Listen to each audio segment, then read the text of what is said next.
예수님을 믿고 구원의 확신까지 있는데도 왜 나는 여전히 똑같은 죄랑 옛날 습관 때문에 이렇게 힘들지? 하고 생각해 보신 적 있으세요? 네. 마치 영적인 롤러코스터 타는 것처럼 어떨 땐 좋았다가 또 어떨 땐 확 나빠지고 솔직히 이런 상황에 좀 지치지 않으셨어요? 많은 분들이 그럴 때마다 내가 믿음이 부족한가 보다 아니면 의지가 약해서 그래 하면서 스스로를 막 자책하는 그런 악순환에 빠지시곤 하죠. 맞아요. 그런데 오늘 저희가 살펴볼 자료들은요. 그 원인이 꼭 우리 탓이 아닐 수도 있다고 말합니다. C.S. 루이스가 쓴 비유가 정말 인상 깊었는데 우리가 자기 내면이라는 아주 복잡한 항공기를 가지고 있으면서 네. 사용법을 몰라서 그냥 손수레처럼 밀고 다니려고 한다는 거예요. 그러니 엉망진창이 될 수밖에 없겠네요. 그렇죠. 정확한 지적입니다. 그러니까 내면의 작동 원리, 일종의 사용 설명서를 모른 채 무작정 노력만으로는 한계에 부딪힐 수밖에 없다는 뜻이거든요. 그래서 오늘은 여러분이 보내주신 이 자료들을 바탕으로 우리 존재의 사용 설명서라고 할 수 있는 영혼육의 구조를 한번 제대로 파헤쳐 보려고 합니다. 네, 좋습니다. 이게 그냥 딱딱한 신학 이론 배우자는 게 아니고요. 내 안에 이 끝나지 않는 전쟁을 끝내고 진짜 평안과 자유를 누릴 수 있는 아주 실질적인 내면의 지도를 함께 그려보는 시간이 될 겁니다. 네, 우리 안에 숨겨진 진짜 잠재력을 발견하는 그런 여정이 될 수 있겠네요. 좋습니다. 그럼 그 지도의 가장 기본적인 요소, 영혼육의 개념부터 시작해보죠. 자료에 나온 스마트폰 비유가 아주 기가 막히던데 이걸로 시작하면 이해가 쉬울 것 같아요. 네, 그 비유를 사용하면 아주 명확하게 정리가 됩니다. 먼저 우리의 몸은요, 스마트폰의 하드웨어라고 생각하시면 돼요. 하드웨어? 네. 눈, 코, 귀 같은 오감을 통해서 세상의 정보를 받아들이고 또 상호작용하는 물리적인 그릇인 거죠. 아, 하드웨어라 정말 직관적이네요. 그럼 그 하드웨어를 움직이는 혼은 뭔가요? 혼은 스마트폰의 운영체제, 그러니까 iOS나 안드로이드 같은 거라고 보시면 됩니다. 아, OS요? 네. 우리의 생각, 감정, 의지, 즉 지정의가 모여있는 자아의 중심부예요. 우리가 보통 나라고 인식하는 주체가 바로 이 혼이죠. 몸에라는 하드웨어를 통해 들어온 정보를 처리하고 느끼고 또 최종적인 결정을 내리는 사령탑 같은 역할이네요. 맞습니다. 그 OS 비유가 재밌네요. 근데 스마트폰 OS는 업데이트라도 할 수 있잖아요. 제 혼은 약간 버그투성인 옛날 버전에서 안 바뀌는 것 같은 느낌이 들 때가 많거든요. 네. 그럼 0이라는 게 바로 그 업데이트의 소스 같은 역할을 하는 건가요? 와, 정말 탁월한 질문이십니다. 정확해요. 0은 스마트폰의 네트워크 연결, 그러니까 와이파이에 비유할 수 있습니다. 와이파이? 네. 우리 존재의 가장 깊은 곳에서 하나님과 직접 연결돼서 그분의 생명과 지혜, 사랑을 다운로드 받는 통로, 일종의 신성한 안테나인 셈이죠. 아, 영적인 세계를 감지하고 하나님과 교제하기 위해서 만들어진 부분이군요. 바로 그거죠. 잠시만요. 그럼 원래 설계는 제 감정이나 생각이 주인이 아니었다는 말씀이시네요? 그렇죠. 저는 늘 제 감정에 따라 결정하는 게 당연하다고 생각했는데 그게 사실은 시스템이 고장난 상태였다는 거군요. 와, 이건 정말 관점의 전환인데요. 바로 그 지점이 핵심입니다. 창조 당시에 하나님께서 설계하신 완벽한 위계 질서는 바로 영, 그리고 혼, 그리고 몸, 이 순서였거든요. 영, 혼, 몽. 네, 마치 잘 조율된 오케스트라처럼요. 먼저 제사장 역할을 하는 영이 와이파이처럼 하나님의 뜻을 직접 수신합니다. 네. 그러면 훌륭한 관리자 역할을 하는 혼이 그 신성한 지시를 받아서 이걸 생각과 감정, 의지로 번역해 구체적인 계획을 세우는 거죠. 아, 그리고 마지막 주자인 몸이 그걸 받아서 세상 속에서 실행에 옮기는 거군요. 맞습니다. 완벽한 팀플레이였네요, 원래는. 그야말로 완벽한 내적 조화의 교향곡이었죠. 이 질서 안에서 인간은 하나님의 영광을 온전히 반영하면서 살아가는 스트레스 없는 존재였습니다. 그런데 죄 때문에 이 완벽한 시스템이 완전히 뒤집혔다고 자료는 그렇게 설명하더라고요. 네. 와이파이가 딱 끊긴 스마트폰처럼요. 하나님과의 연결이 끊어지면서 모든 게 엉망이 된 거군요. 네, 바로 그 지정입니다. 하나님과의 연결 통로였던 영의 기능이 멈추자, 즉 죽게 되자 운영체제인 혼은 방향을 잃어버린 거예요. 아, 위로부터 인도를 받지 못하니까 이제 아래로부터 즉 몸이라는 하드웨어의 오감을 통해 들어오는 세상의 자극과 욕구에 종속되기 시작한 거죠. 그래서 위계 질서가 영, 혼, 몸에서 몸, 혼으로 역전되었다는 거군요. 네, 주인이 종이 되고 종이 주인이 된 셈이네요. 그렇습니다. 본래 다스려야 할 몸에게 도리어 종노릇하는 아주 비참한 상태에 빠진 겁니다. 그리고 이 혼란스러운 상태에서 바로 거짓자라는 것이 형성됩니다. 아, 그 거짓자요? 이건 정말 우리 모두가 매일 경험하는 문제의 핵심인 것 같아요. 그렇죠. 예를 들어 제가 상사한테 꾸중을 듣고 나는 무능해 라고 느끼는 그 감정이 사실은 진짜 나의 목소리가 아니라 와이파이가 끊긴 OS가 내놓은 에러 메시지를 했던 거군요. 맞아요. 그 감정 자체가 진실이 아니라는 말씀이시죠? 정확합니다. 바로 그게 거짓자의 실체예요. 혼은 이제 외부 자극에 따라서 내가 이렇게 느끼니 이게 진실이다. 내가 이렇게 생각하니 이게 바로 나다. 라고 믿게 되거든요. 아, 하나님의 영광을 반영하던 존재가 이제는 스스로 살아남아야 한다는 두려움과 자기 보존에 집착하는 생존 의식에 지배당하게 된 것이죠. 훌륭한 관리자였던 혼이 방향을 잃고 끔찍한 독재자로 전락한 셈이네요. 바로 그겁니다. 그렇다면 구원이란 바로 이 전복된 질서를 회복하는, 그러니까 시스템을 복구하는 과정이겠네요. 맞습니다. 이 사형수와 왕자 비유를 들으니까 제 내면에서 벌어지는 일들이 아주 선명하게 이해가 되더라고요. 네. 그런데 머리로는 내가 왕자라는 건 알겠는데 아침에 눈 뜨면 여전히 죄수처럼 행동하는 저를 발견하거든요. 이 이론과 현실의 간극, 이걸 메울 수 있는 구체적인 방법이 자료에 있었나요? 네, 그 간극을 이해하는 것이 회복의 첫걸음입니다. 사형수와 왕자 비유가 바로 구원의 두 가지 중요한 차원, 즉 법적 구원과 현실적 구원을 명확히 보여주거든요. 법적 구원과 현실적 구원. 치르고 그를 양아들로 삼기로 합니다. 네. 사형수가 그 제안을 받아들이는 순간 그의 신분은 법적으로 즉시 그리고 영원히 왕자로 바뀝니다. 아, 그러니까 그게 신학에서 말하는 칭의라는 거군요.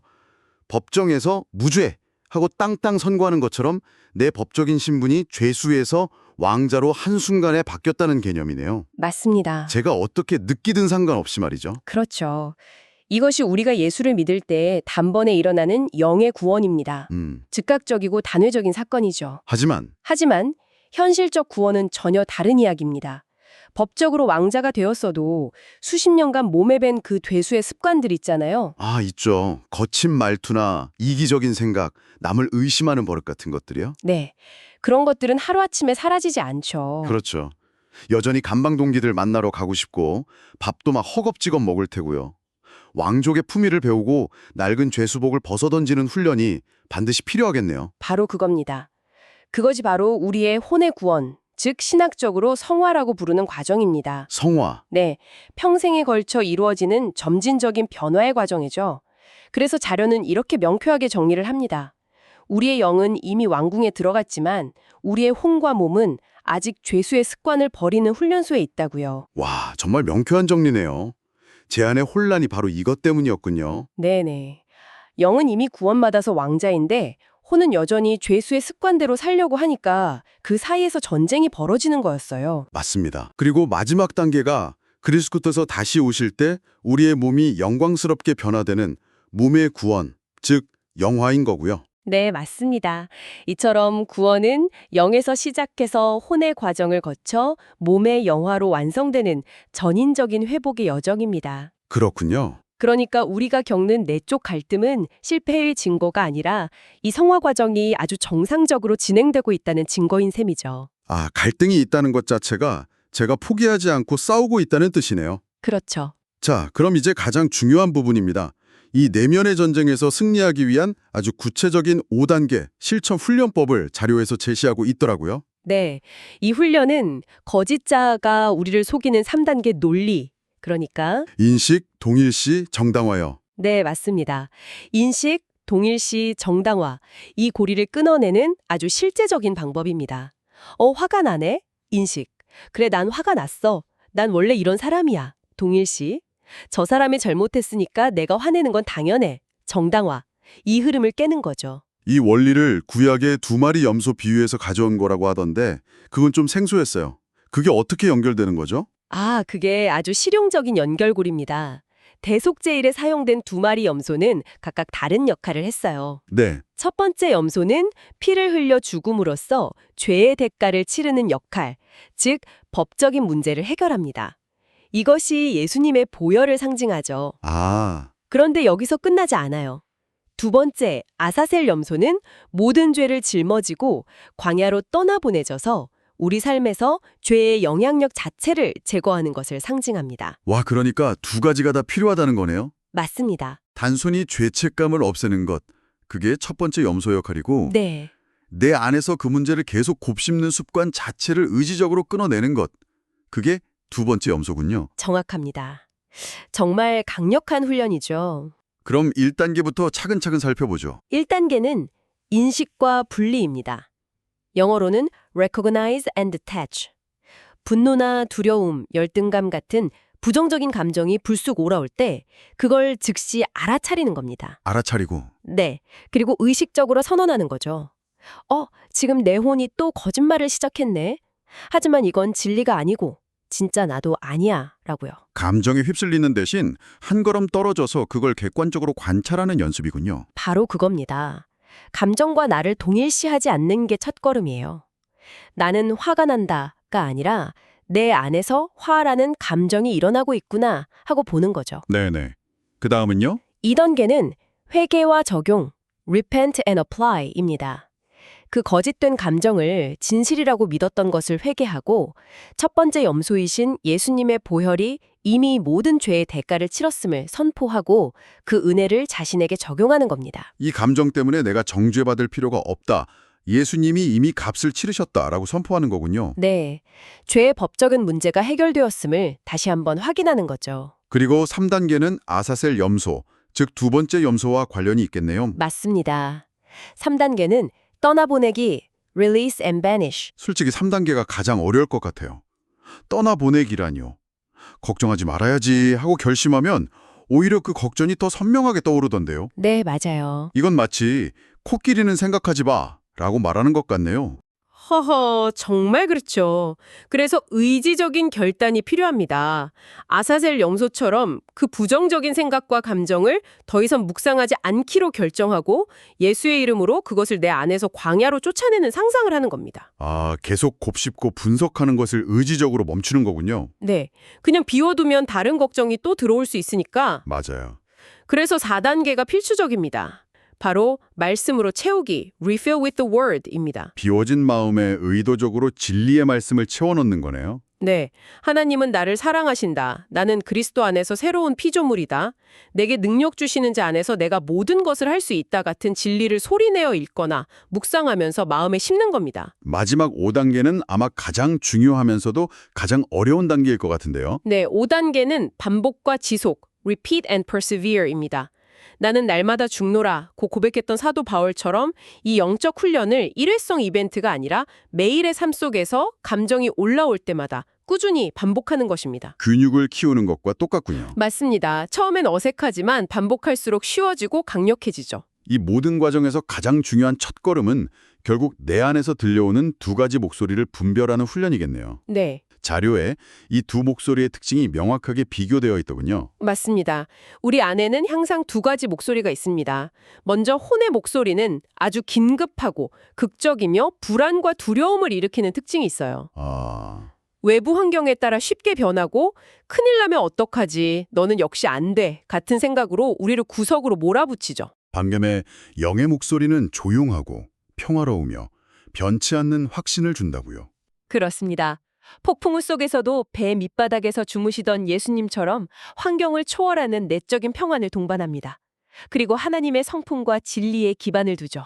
네. 괜찮다. 내가 너와 함께한다. 내 은혜가 내게 족하다와 같은 고요하지만 흔들리지 않는 확신을 줍니다. 이 두 소리를 분별하고 영의 음성에 귀 기울이는 것이 모든 변화의 시작입니다. 결국 이 모든 여정은 우리의 진짜 정체성을 어디에 두느냐의 싸움인 것 같습니다.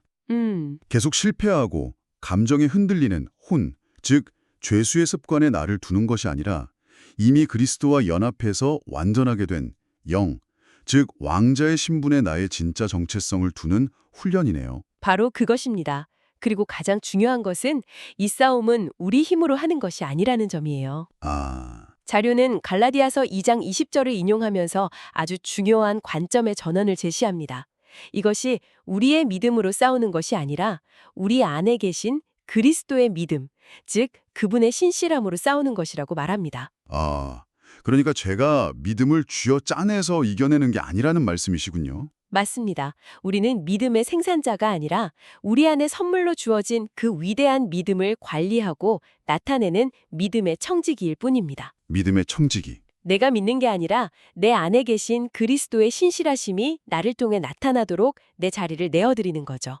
이 관점의 전환이 우리를 율법적인 노력의 압박에서 해방시켜주고 진정한 자유와 안식 속에서 싸울 수 있게 해줍니다. 오늘 정말 많은 것을 다뤘네요. 우리 존재의 설계도부터 시스템 붕괴의 원인, 그리고 회복의 과정과 구체적인 훈련법까지 흐릿했던 내면 세계의 선명한 지도를 손에 쥔 기분입니다. 이 지도를 가지고 꾸준히 항해하는 것이 중요하겠죠. 혼이 끔찍한 독재자의 자리에서 내려와 다시 영의 인도에 순종하는 훌륭한 관리자의 역할을 회복할 때 우리는 비로소 온전한 평안을 누리는 존재가 될 수 있습니다. 오늘 우리는 내면의 질서를 회복하는 여정을 살펴보았습니다. 마지막으로 이 질문을 남겨드리고 싶습니다. 여러분의 내면에서 이 조화의 교향곡이 다시 연주되기 시작할 때 그것이 단지 개인의 평안을 넘어서 이 혼란한 세상에 하나님의 통치를 드러내는 영광의 통로가 될 수 있다면 어떨까요? 어쩌면 당신의 가장 깊은 내면의 평화가 세상을 향한 가장 강력한 메시지가 될 수 있지는 않을까요?